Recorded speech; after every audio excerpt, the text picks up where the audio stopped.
Barchaga assalomu alaykum. O'qay Akademiya YouTube kanalida kanji darslarimiz davom etadi. Aziz do'stlar, bugun sizlar bilan 12-darsimizni boshlaymiz. 12-darsimizda quyidagi 5 ta kanjini sizlar bilan ko'rib chiqamiz. Bu kanjilar asosan o'sha shimol taraf, janub, g'arb, sharq o'sha mana shu dunyo tomonlarini ifodalaydigan kanjilar hisoblanadi. Bu kanjilar juda muhim. Nimaga? Chunki Yaponiyada har bir viloyat deydimi, o'sha tuman deydimi, o'shani aynan shimol tarafi, g'arb tomon deb aytilganda aynan mana shu kanjilardan foydalaniladi. Undan tashqari har bir bekat Yaponiyada, bizda masalan Toshkentda metro bekatida 2 ta chiqish joyi bo'ladi, yo 3 ta, 4 ta chiqish joyi bo'ladi. Yaponiyada har bir bekatda kamida 7-8 ta eng bo'lmaganda. Bu masalan Tokio yoki Shinjuku degan bekatlar bor. Adashmasam bir 70-80 ta chiqish eshigi bor-da. Ya'ni shunda g'arbiy eshik, janubiy eshik, shimoliy eshik deb shunaqa mana shu bugungi kanjilar bilan foydalaniladi. Agar bu kanjilarni bilmasangiz, siz juda qiynalasiz. Shuning uchun bugungi darsimizni diqqat bilan tinglang va yaxshilab yodlab qolishga harakat qiling. Demak, darsimizni boshladik. Demak, aziz do'stlar, bugun sizlar bilan 56 dan 60-kanjigacha bo'lgan kanjilarni ko'rib chiqamiz. Demak, 56-kanjimiz ko'rinishi mana shunaqa. Higashi deb o'qiluvchi va sharq, ya'ni sharqiy tomon, sharq degan ma'nolarni anglatuvchi kanji hisoblanadi. Higashi deb o'qiladi o'zikisi, agar kanjilar bilan keladigan bo'lsa, to deb o'qiladi. To. Demak, 8 urinishda yozilar ekan bu kanjimiz. Qarang. 1 2 3 4 5 6 7 8. Demak, ketdik. 1 2 3 4 5 6 7 8. 1 2 3 4 5 6 7 8. 1 2 3 4 5 6 7 8. Demak, mana shunaqa yozilar ekan. Mana misol anaqa ko'rsangiz. Demak, endi buni ma'nolariga keladigan bo'lsak, azizlar, demak, o'zi keladigan bo'lsa, higashi deb o'qiladi va to'g'ridan-to'g'ri sharq degan ma'noni bildiradi. O'zi qarang. Mana rasmda turib ko'rsa, mana sharq. Mana shu tomonni kanjisi, masalan, mana shu higashi kanji hisoblanadi. O'zi qarang, Yaponiyani har bir hududida mana shunday sharqiy tomon, g'arbiy tomon degan nima deydi, joylari bor. O'sha yerda aynan mana shu kanjilardan foydalanadi. Sharqiy hudud, g'arbiy hudud deganda, qarang, o'zi sharq deb o'qilar ekan. Endi qarang, mana bu nima? Sharq. Sharq. Bu nima? Og'iz. Ya'ni sharqiy og'iz, ya'ni sharqiy eshik degan ma'noni bildi. Ya'ni higashi guchi deb o'qiladi mana bu. Higashi guchi deb o'qiladi va sharqiy eshik. Bu qanaqa eshik desanglar, Yaponiyada hali aytgandek, bekatlarda chiqish eshiklari bor. Juda ham ko'pda. O'shanda agar siz higashi guchi dan chiq desa, agar mana shu higashi guchidan chiqmay turib, agar siz mana bu yerdan emas, yoki boshqa eshikdan chiqib qo'ysangiz, juda qiynalasiz. Ya'ni u yoqdan bu yoqqa kelguncha bizga o'xshab, Toshkentga o'xshab bitta shunday chorrahadan o'tishmas. Juda nima deydi? Uzoqlashib ketasiz, xullas. Manzilingiz juda uzoqlashib ketasiz. O'shaning uchun har bitta eshiklarning chiqishiga ham e'tibor berasiz. Mana shunaqa higashi guchi, nishi guchi, kita guchi, minami guchi deb yozib qo'yadi. Hali ularni ham o'tamiz. Demak, sharqiy eshik. Tushundingizmi? Higashi guchi. Keyin mana bu higashi, endi bu to deb o'qiladi bu holatda, bu kyo. Tokyo. Endi Tokyoni kanjisi mana, azizlar. Tokyodagi to'ni kanjisi aynan mana shu kanji bilan yoziladi. Endi ma'nosi menimcha bu masalan o'sha sharqiy, mana poytaxt degan ma'noni bildirsa, sharqiy poytaxt degan ma'noni bildirsa kerak, agar adashmayotgan bo'lsam. Keyingisi endi mana bu anaqa nima deydi? Higashi, ya'ni to deb o'qiladi. Kanjisi, sharq kanjisi va bu o'sha yo degan kanjisi, ya'ni o'sha sharq tomonlar. Ya'ni o'sha sharq tomonlar bo'ladi. Masalan, mana shu taraf, masalan, sharq qaysi kala, masalan, o'sha Yaponiya, Janubiy Koreya, mana shu davlatlar hammasi sharq tomonlar bo'ladi. Masalan, o'sha Toyo deb o'qiladi. Demak, kanji higashi va to deb o'qilar ekan, sharqiy tomonlar. Oxirgi kanji shunaqa ma'noni anglatar ekan. Demak, davom etamiz. Keyingi 57-kanjimiz. Azizlar, 57-kanjimiz. Demak,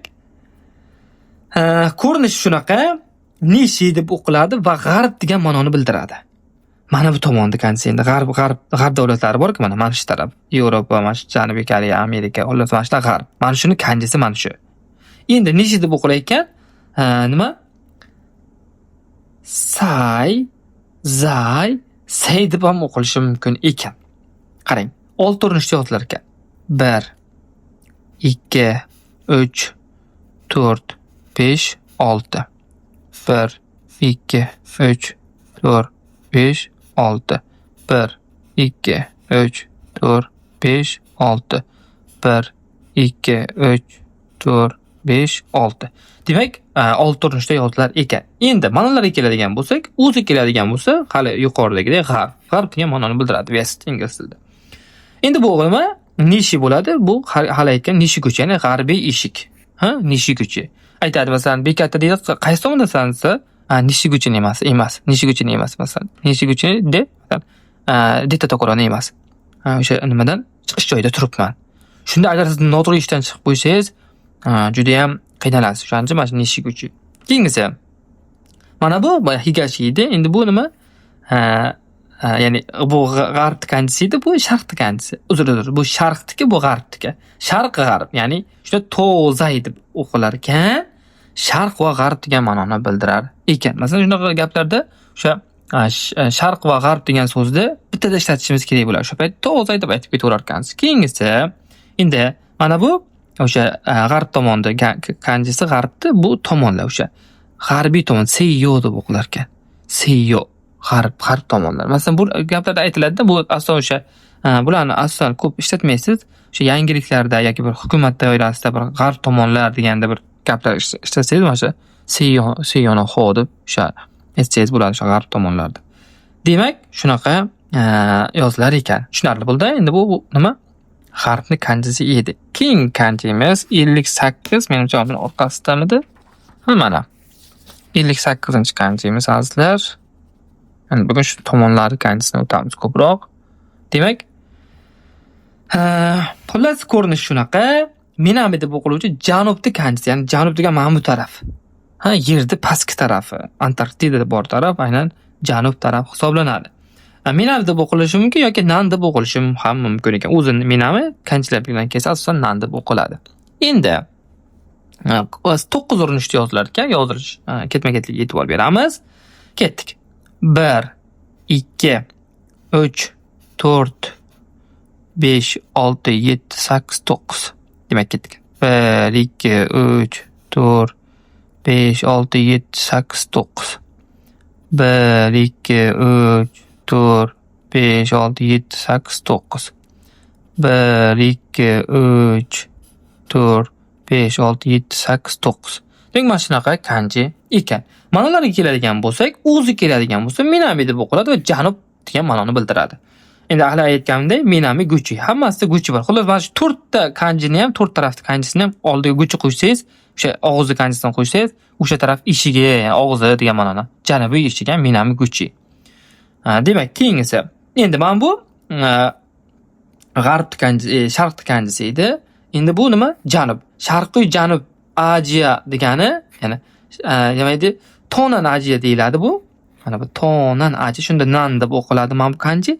Tonan Aziya degani Janubiy Osiyo degani.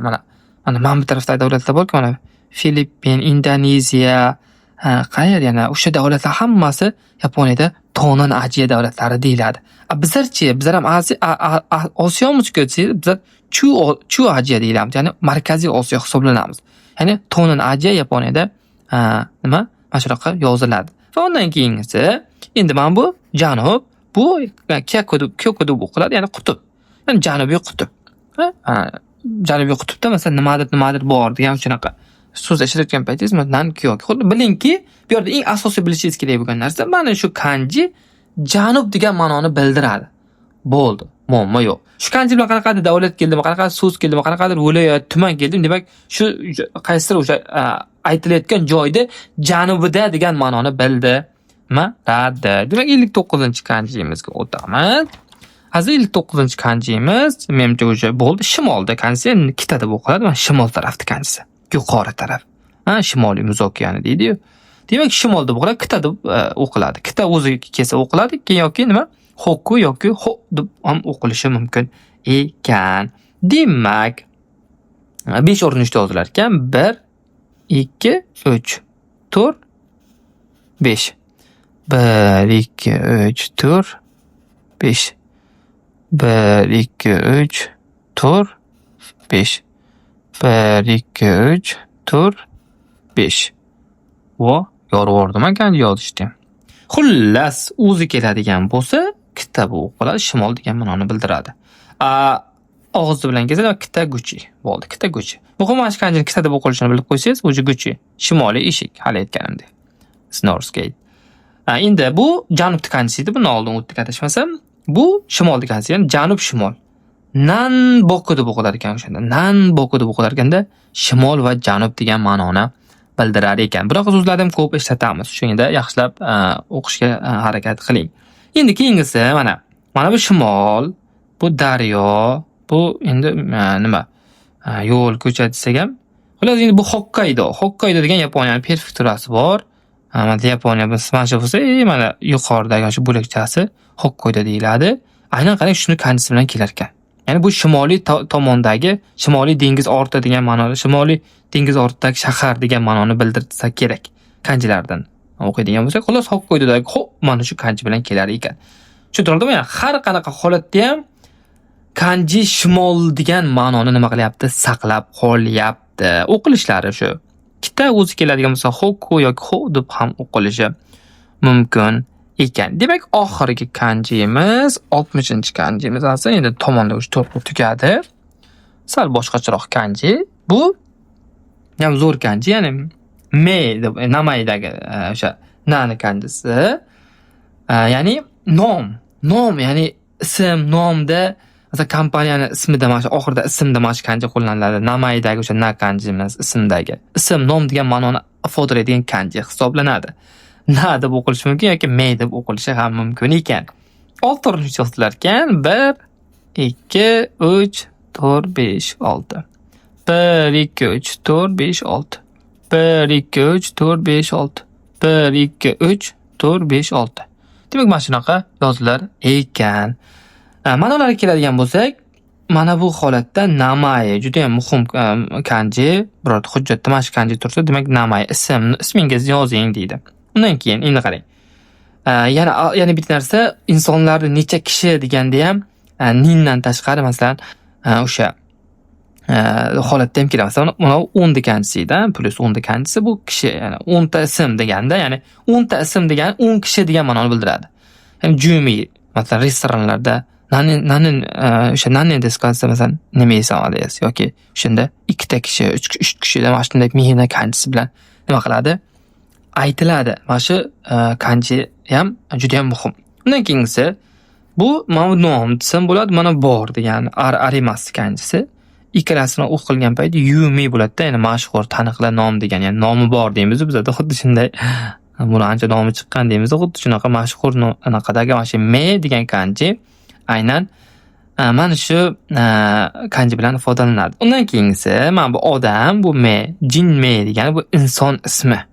Aynan insonda ismiga nisbatan jinme ishlatiladi. Lekin bu namai bu umuman o'zi hamma narsa o'zi nomi nima, ismi nima deymiz, masalan, kompaniyaning nomi nima, mana shu paytlari ham mana shu namaidan ishlatsangiz bo'ladi. Aynan odamning ismi desa jinme dan foydalanasiz.